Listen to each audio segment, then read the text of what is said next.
영국의 작가 H.G. 웰스는 우리가 잘 아는 작품을 쓴 작가입니다. 아마 공상과학 소설인 타임머신이나 투명인간을 들어보시거나 영화로도 보신 적이 있으실 겁니다. 자, 그런데 그는 어떤 단편 소설들도 썼습니다. 그가 쓴 어떤 단편 소설에서 한 주교가 주인공으로 등장합니다. 이 주교는 신실하게도 30년 동안이나 아침과 저녁으로 늘 성당에 나와서 무릎을 꿇고 경건하게 기도하는 주교였습니다. 그는 하나님이시여 저의 기도를 들어주소서 이렇게 기도했습니다. 그런가 하면은 거룩하신 하나님이시여 저의 기도에 응답하여 주소서 이 마음으로 계속 기도 생활을 했었습니다. 자, 그런데 어느 날 아침이었습니다. 평소처럼 그가 기도를 하고 있었는데요. 이렇게 기도합니다. 오 전능하신 하나님 아버지. 그런데 이때였습니다. 갑자기 하늘에서 음성이 들려오는 것입니다. 그래, 너의 소원이 무엇이냐? 그러자 주교는 깜짝 놀라면서 아니 하나님께서 정말로 내 기도를 듣고 계셨구나 하고 너무 놀란 나머지 심장마비로 그 자리에서 죽어버렸더랍니다. 웰스의 풍자 소설입니다. 여기에 덧붙여서 한번 생각을 해봅니다. 이 주교가 젊었을 때는 청소년 때, 청년 때 순수한 마음으로 하나님을 찾았을 것입니다. 그러나 30년이 지나는 동안 자기가 하나님과 불통하고 있는 것을 모른 채 습관적으로 틀에 박혀서 그렇게 하나님과 연결되지 못한 채 살아가는 성직자도 있더라는 다소 부정적인 그런 풍자인 것을 알 수 있습니다. 그래서 우리도 웃으면서 이 이야기를 접하면서도 나에게 적용하면 조금 뜨끔한 마음이 들기도 합니다. 나는 하나님과 불통하고 있는가, 통하고 있는가, 이런 점에서 생각해 보게 하는 귀한 이야기입니다. 마르틴 루터를 잘 아실 텐데요. 그는 이 독일에서는 국학처럼 연구되는 그러한 종교 개혁자입니다. 그래서 그를 평생 연구하는 분조차도 너무나 방대한 저작을 남겼기 때문에 한쪽 벽을 가득 채울 만큼, 그래서 전문가도 다 읽지 못할 만큼 그렇게 많은 내용을 남겼다는 것입니다. 수십 년 동안 강의하고 설교하고 논문 쓰고 종교개혁을 하는 그러한 대작을 남기는 그런 분이었기 때문에 그렇습니다. 자, 그 중에 테이블톡이라는 책이 있습니다. 우리말로 옮겨져서 번역되기도 했는데요. 탁상 담화라는 책입니다. 이것은 재밌는 책입니다. 왜냐하면 이 루터는 자기 집에서 비텐베르크 대학에서 가르치는 신학생들을 하숙시키고 있었습니다. 그의 아내는 캐더린이었는데요. 이제 수녀로서 종교 개혁을 당해서 이제 이 독신의 폐해가 좀 있었지 않았습니까? 근데 이제 루터하고 결혼을 한 것입니다. 그래서 이 신학생들과 루터 그리고 많은 자녀들이 있었습니다. 이 대가족을 건사하면서 아침 저녁으로 식사를 준비하는 그러한 아주 잠언 31장이 생각나는 그런 부인이었습니다. 자, 이 테이블톡이라고 하는 것은 바로 이 식탁, 탁상에서 이루어지는 그 수십 년 동안의 식사를 하면서 나눈 대화를 또 열심 있는 제자가 받아 적어서 책으로 남긴 그런 것입니다. 그래서 역사상 유명한 분들은 자기가 책을 쓰지 않고 제자들이나 앞에 있는 회중이 그 설교를 받아 적어서 책으로 나와 있는 것을 알 수 있습니다. 루터도 그렇고 칼빈도 그렇고 로이드 존스도 그렇고 한경직 목사님도 그렇고 또 우리나라의 유명한 그런 목사님들도 그렇더라고요. 받아 적어서요. 자, 거기에 기록된 이야기들 중에 한 에피소드입니다. 한 번은 루터가 기르던 개에게 줄 개밥을 들고 있었습니다. 그런데 개의 눈빛을 보니까 간절한 눈빛을 하면서 오직 루터만을 종종 바라보고 있는 그 개를 발견하게 됩니다. 그 개를 보면서 루터가 번쩍 생각이 떠오릅니다. 아, 이 개는 오직 나만 바라보고 있구나. 지가 먹고 살려면 나에게서 식량이 나오는 것을 누구보다도 잘 알고 있는 개로구나 하면서 또 깨달아지는 바가 있었습니다. 그것을 이제 식사하면서 제자들과 나눠서 기록이 돼서 우리에게 전해지는 것이죠. 그는 또 깨달아지기를 우리 인간도 마찬가지일 것이다. 오직 내가 살 길이 하나님께만 있는 것을 알고 하나님께 전적으로 집중할 때 하나님은 영육간에 우리가 살기에 풍성한 식량을 공급해 주실 것이다. 이렇게 생각했습니다. 우리가 이렇게 산다면 하나님의 놀라운 축복 가운데 살 것이다. 이것이었습니다. 자, 저는 살아가면서 간간히 저의 아버지를 떠올리게 되더라고요. 한 달여쯤 전에 지난 그 어버이주일을 전후로 해서 이제 가까이 부안이 있으니까 다녀왔습니다. 제가 전주로 오니까 이 점이 참 좋은 것 같습니다. 1시간 만에 가서 이제 뵐 수가 있으니까요. 그래서 찾아뵙고서 평소에 좋아하시는 갑오징어를 같이 들면서 시간을 보냈습니다. 근데 작년에도 뭐 드시고 싶은 거 없으시냐고 그랬더니 지금 봄에는 갑오징어철이다. 그거 먹고 싶다. 그래서 작년에도 들었단 말이에요. 근데 제가 어렸을 때는 아버지가 갑오징어 좋아하시는 줄 몰랐습니다. 옆에 국민학교 교장 선생님과 또 뭐 이렇게 학부형 이런 모임이 있어가지고 1000여 명 정도 되는 이 초등학생들, 저희가 이제 넷이서 다니고 있는 학교이기 때문에 또 교장 선생님하고 친해요. 이게 학교 일뿐만 아니라 또 마을 일이기도 하더라고요. 그래서 교장 선생님하고 또 다른 친구분들하고 늘 시간을 이렇게 같이 보내시는데 그때 드신 것이 갑오징어구나 이런 생각을 했습니다. 저희 아버지께서는 전형적인 유교적인 아버지상을 갖고 계십니다. 별로 말씀이 없으십니다. 과묵하십니다. 뭐 이렇게 그렇게 많이 다정하게 그렇게 하지 않으십니다. 저는 늘 이렇게 생각을 하게 됩니다. 성경을 배워서 평생 성경 속에서 살아가고 있지 않습니까? 그래서 성경에서 말하는 부모 자식 관계를 생각하면서 아버지를 이렇게 생각하는 거예요. 우리 아버지는 나에게 하나님과 같으시구나 이렇게 생각을 하게 됩니다. 좀 과하지 않느냐고 생각하실지 모르겠습니다. 어떤 점에서 제가 그렇게 생각하게 되냐면은 저는 돌이켜보니까요, 또 이 수많은 사회상이 있지 않습니까? 저는 지금까지 아버지에게 한 번도 거역한 적이 없습니다. 어느 안전이라고 말대답을 하겠습니까? 예만 할 수 있는 아버지. 그런데 특별히 아버지가 무서우시다든가 그런 것이 아니라 놀랍고 신기하게도 그냥 어려서부터 그렇게 자란 거예요. 그냥 모든 분위기가, 집안 분위기가 그렇게 돼 있어요. 아버지는 절대자와 같으신 아버지십니다. 그래서 거기서는 한마디도 할 수가 없어요. 그래서 이제 딸아이가 이렇게 생각하는 것 같더라고요. 우리 아버지는 할아버지하고 별로 친하지 않다고 생각하는 것 같더라고요. 그런데 이제 제가 또 생각하기를, 그래, 우리 아이 생각으로는 그렇게 생각할 수 있겠지만은 이제 두고 보면은 아버지를 아빠가 어떻게 생각하는지 아는 날이 오겠지, 이제 이런 생각을 한번 해봤었습니다. 제가 우리 그 성경 이야기 중에 포도원에 일하러 보내는 아버지와 두 아들의 이야기가 있습니다. 거기 보면은 이제 맏아들에게 오늘 포도원에 가서 일하러 가라 그랬더니 예 가겠습니다 하고 안 가지 않습니까?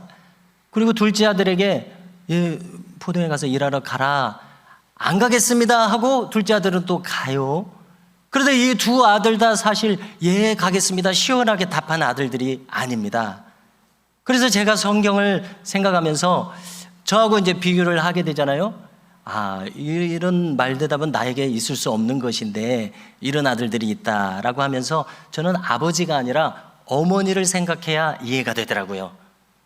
저를 너무 훌륭하게 보실까 봐 아버지에게는 한마디도 말을 못하는데 어머니에게는 좀 말을 안 듣기도 하고 이상하게 그렇게 되더라고요. 어머니가 좀 편한지 쉬운지 그렇게 됩니다. 아무튼 아버지는 무엇인가 이 절대적인 마음을 일으킵니다. 거역할 수 없는. 그래서 하나님과 비슷한 그런 마음을 제가 가지게 됩니다. 그런데 여러분 생각해 보십시오. 오늘날처럼 부모를 거역하는 것이 다반사인 이 세상에서 내 부모를 공경하라는 이 계명은 참으로 성경적이고 인륜에 있어서도 너무나도 옳고 바람직한 그러한 태도가 아니겠냐는 것입니다. 아무튼 아버지를 거역하는 것은 상상조차 할 수 없는 일이었습니다. 자, 유대인들의 생활 모습을 보면은요, 그들은 언제나 사람이 마땅히 갖춰야 할 6가지 덕목이 있다고 그들은 이야기합니다. 자, 한번 찬찬히 나누어 보겠습니다. 첫째는 사람은 공부를 해야 한다. 이렇게 말합니다. 왜냐하면 사람은 짐승과 다르기 때문에 생각해야 살 수 있는 존재다. 그래서 어떤 분야든지 꼭 학자가 아니더라도 우리가 살아가는 지난날을 돌이켜 보십시오.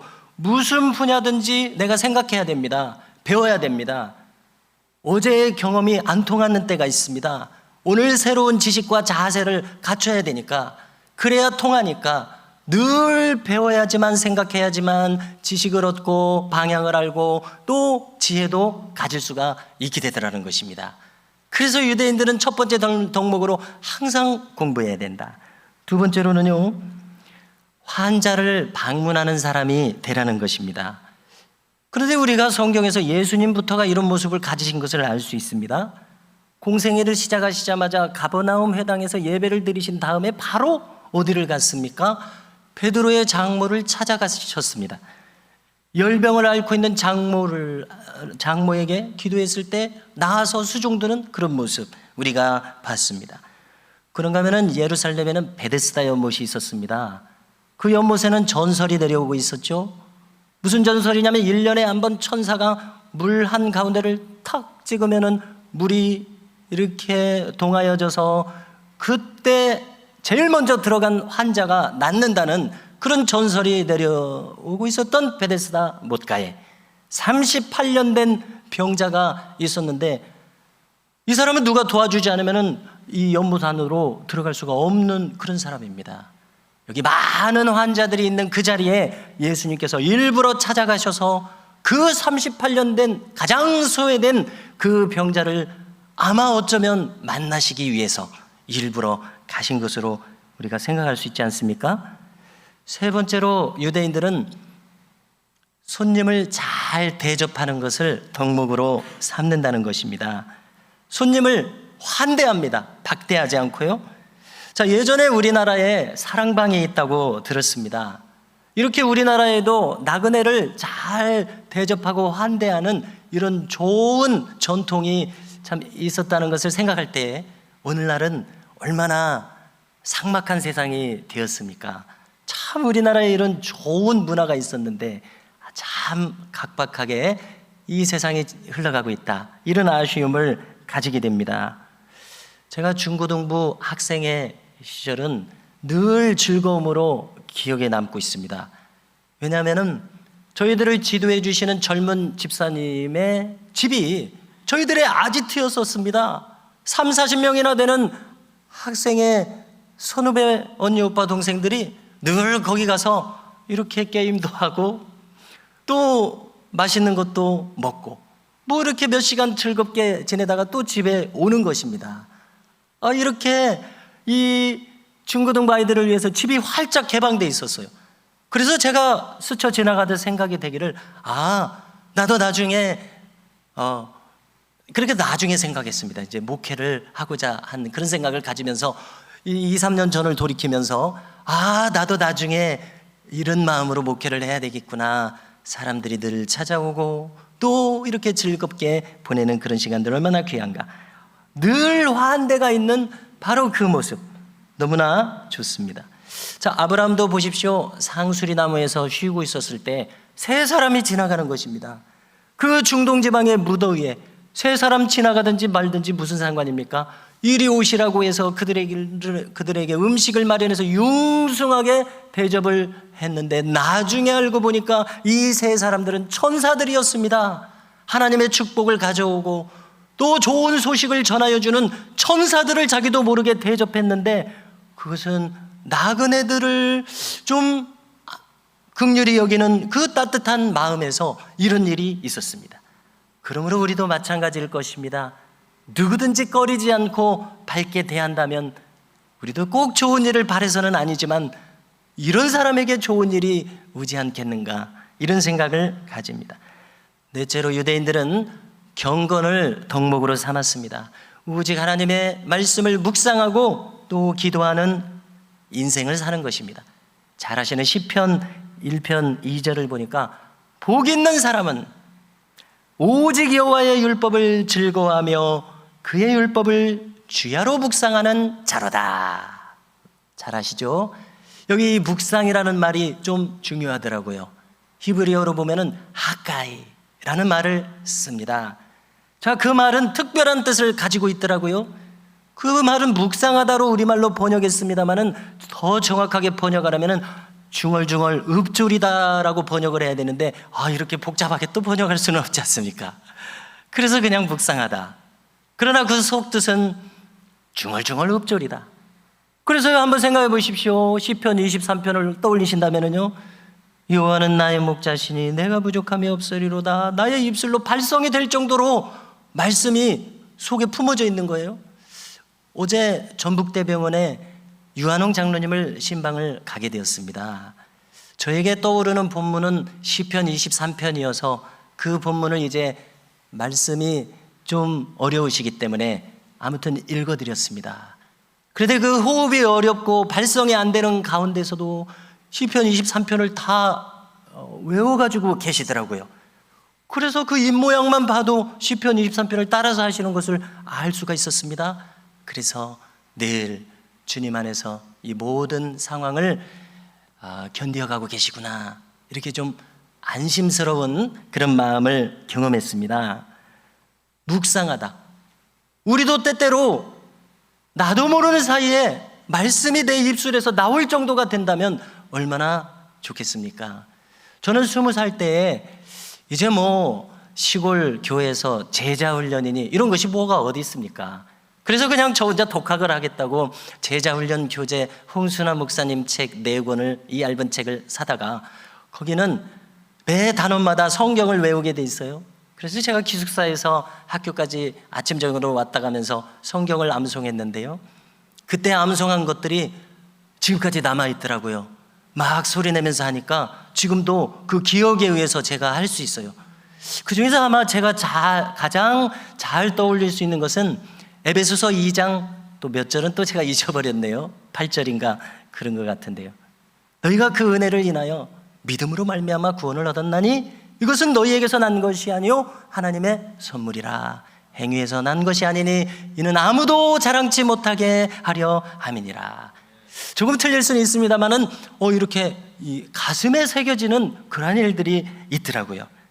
그래서 될 수 있으면 많은 말씀보다도 또 중요한 말씀 몇 개는 가슴에 이렇게 읊조릴 수 있는 은혜가 우리에게 있으면 좋겠습니다.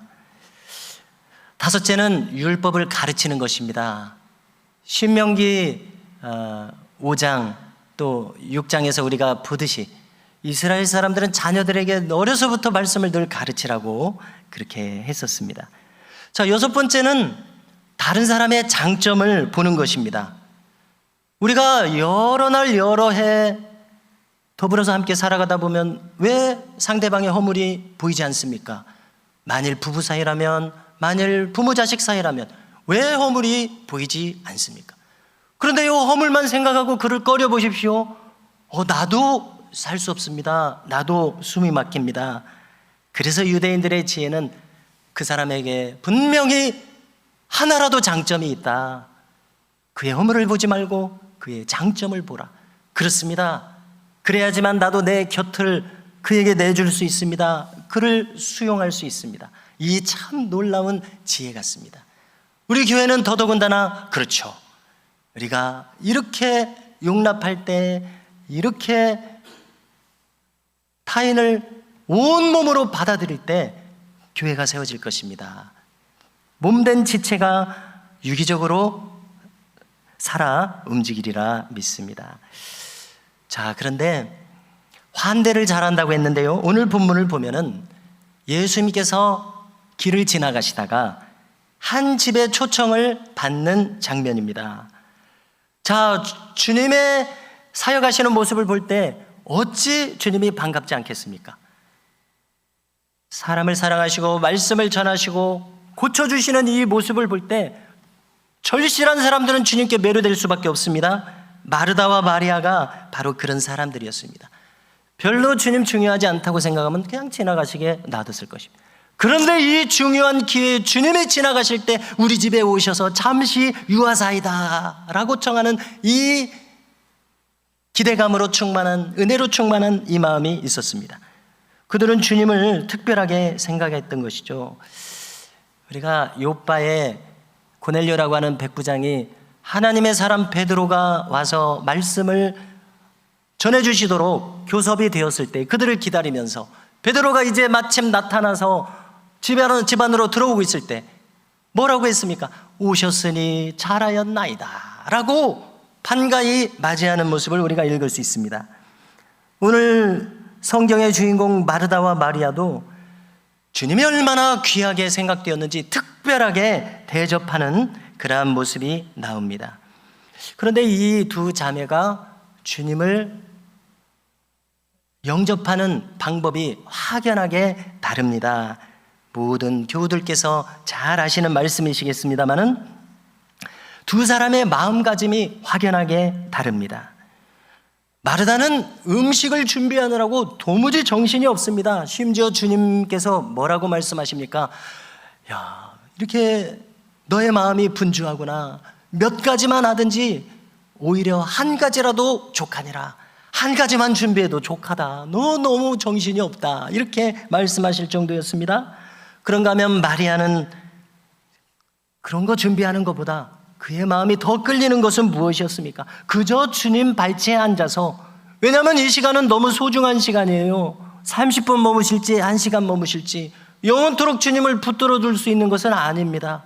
그러므로 가장 마음에 끌리는 그것을 해야 했는데, 그것은 주님 발치에 앉아서 주님의 모습을 보고 주님의 음성을 듣고 주님의 표정과 눈빛을 보면서 한순간도 놓칠세라 주님의 인격 전부를 받아서 내 마음에 영접하는 그 시간을 즐기고 있는 마리아의 모습을 우리가 보게 됩니다. 한마디도 놓칠세라 주님의 말씀을 귀담아 듣는, 집중하는 시간이었습니다. 어떻습니까?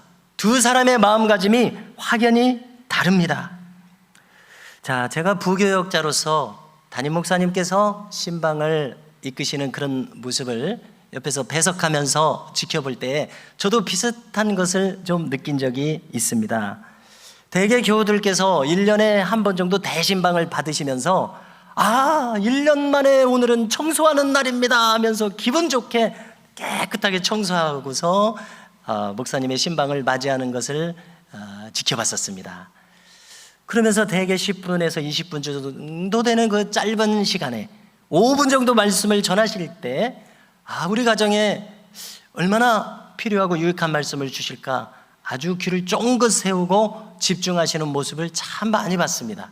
그러면서 어떤 분들은 오늘 본문을 이렇게 메모하시기도 하시면서요. 자, 그런데 대조적인 가정이 있습니다. 대부분 집중하시지만 어떤 가정은 들어오자마자 딸그닥 하면서 음료수 준비하면서 과일 이제 그제서야 깎으시면서 좀 미리 준비하면 훨씬 더 좋을 텐데 좀 바쁘기도 하시겠죠. 아무튼 막 이렇게 부산을 떨면서 이 예배 보세요. 아니 자기가 지금 이 자리에 앉아서 예배를 드려야 되거든요. 예배를 보라는 거예요. 그런 거 하지 마시고 이리 오십시오 앉으라고 해도 막무가내입니다. 이 자리에 앉아서도 막 정신이 팔려 있어가지고 예배에 집중하지 못하시는 모습을 제가 볼 때 이러한 지금 이 귀한 시간인데 이러한 모습은 안 되시는데 이런 마음을 저희 가지게 되었습니다. 그래서 참 안타까운 마음을 가졌는데요. 제가 20대 중반에는 꼬박 3년을 그 서울의 이대 앞에 있는 염리동이라는 마을이 있는데 거기 염산교회에 제가 다녔습니다. 담임 목사님의 조남은 잊어버릴래야 잊어버릴 수 없는 조남이십니다. 오신주 목사님이시니까요. 잊을래야 잊을 수가 없죠. 저희 이제 한 1년쯤 지나서 몇몇 청년들과 함께 이제 우리가 맨 앞자리에서 예배 드리자 이런 얘기가 오가서 맨 앞자리에서 예배를 드리게 되었습니다. 그래서 저도 느꼈지만은 한 청년이 이제 식당에 내려가서 식사하면서 이야기하는 거예요.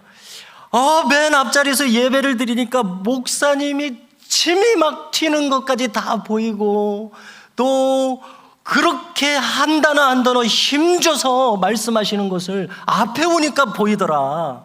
이렇게 이야기하면서 목사님이 저렇게 예배하시고 말씀 전하시는 것을 초집중하시는데 집중하지 않을 수 없더라. 이렇게 이야기하는 것을 들어봤습니다. 그렇습니다. 땀이 송글송글 맺힐 정도로 그 약간 허스키한 목소리를 내쉬면서 힘주어서 말씀하시는 것이 아직도 들리는 듯합니다. 그 목사님이 집중하시는 그 모습, 정성을 다하시는 그 모습이 막 전해지는 거예요. 저절로요. 그렇습니다. 그래서 앞에서 예배 드릴 때 한순간도 놓쳐지지 않는 그런 집중하는 예배가 되더라고요. 자, 흔히 말씀합니다. 예배당에서 맨 앞자리는 금자리라고, 그 다음 자리는 은자리라고, 맨 뒷자리는 동자리라고들 말하지 않습니까? 그런데 그 말이 경험적으로도 맞습니다. 대개 시간이 지나면서 예배 드리는 좌석이 대부분 다 정해지시지요. 그래서 저는 이렇게 부탁을 드리고 싶습니다. 뭐 이제 와서 겸연쩍게 앞으로 내가 나오랴, 이런 생각들을 아마 하실 거란 말이에요. 그래서 제가 부탁드리고 싶은 말씀은 대타협을 해서 심리적으로는 모두 금자리에 앉으시기 바랍니다. 뒷자리에 불가피하게 앉으실지라도 마음만큼은 금자리에 앉아서 하나님의 모든 말씀을 우리가 다 받았으면 좋겠습니다. 자, 어떤 초신자의 이야기입니다. 이 초신자가 어쩌다가 예수님을 믿게 돼서 맨 뒷자리에 겸연쩍게 앉아 있었다는 것입니다. 그런데 나중에 담임 목사님에게 이야기하기를 자기도 모르게 조금씩 앞자리로 앉게 되더라는 거예요. 그래서 어느 날 보니까 정신 차리고 보니까 자기가 맨 앞자리에 앉아서 예배를 드리고 있더라는 것입니다. 그리고 무엇을 경험했다고 이야기를 하냐면요, 맨 뒷자리에 앉았을 때는 목사님의 말씀이 참 우리에게 좋은 말씀을 해주시고 계시는구나, 우리가 살아가는데 유익한 말씀을 주시고 계시겠지라고 좋은 말씀으로 생각을 했다는 것입니다. 그런데 맨 앞자리에 와서 말씀을 들을 때 불현듯 목사님의 말씀이 하나님의 말씀으로 들리는 것을 경험했다는 것입니다. 그래서 이 이야기를 목사님이 들었을 때 너무나도 놀라면서 이 이야기를 또 전해주시는 것을 제가 들어봤습니다. 정말 옳습니다. 예배드리는 우리의 자세가 참 중요하다는 것입니다. 여기 마르다처럼 주님 발치에 앉아서 한 표정이라도 놓칠세라, 한 음성이라도 놓칠세라, 그 주님의 인격을 전적으로 받아들이는 그 시간, 그렇게 해서 하나님의 음성으로 들려지는 그 시간, 그때서야 비로소 그는 참 신자 그리스도인이 되는 것을 우리가 알 수 있습니다. 사도행전 11장에 보면은요, 이제 예루살렘에서 모진 박해를 피해서 유대 땅에는 사람들이 살 수 없어요. 믿는 사람들이요. 그래서 다 이제 전 세계로 흩어졌는데 몇 달 전에 터키에 큰 지진이 나지 않았습니까? 바로 거기에 수리아 안디옥이라고는 성경 지명의 위치가, 그 한 도시가 거기 있습니다. 거기도 지진이 났었습니다. 그래서 오래된 예배당이 무너진 장면을 봤었는데요, 바로 이 수리아 안디옥은 어떤 점에서 중요하냐면 거기서 믿는 사람들이 비로소 그리스도인이라고 일컬음을 받았다고 알려진 것이 바로 그 수리아 안디옥입니다. 바나바가 이 바울이라는 청년을 데려다가, 그는 율법학자지 않습니까? 그러니까 거기서 말씀을 전하도록 했는데 수많은 사람들이, 큰 무리가 거기서 말씀을 들었고 제자들이 되었고 사람들로부터 그리스도인들이 말한 거 아니에요. 옆에 이 동네 사람들이 이 사람들은 그리스도인이구나, 비로소 그리스도인이라고 그들이 알려지게 된 것은 그들이 말씀에 집중하고 있을 때, 말씀의 사람이었을 때. 우리도 마찬가지입니다. 말씀에 들려질 때 그제서야 비로소 나는 그리스도인인 줄로 믿습니다. 제가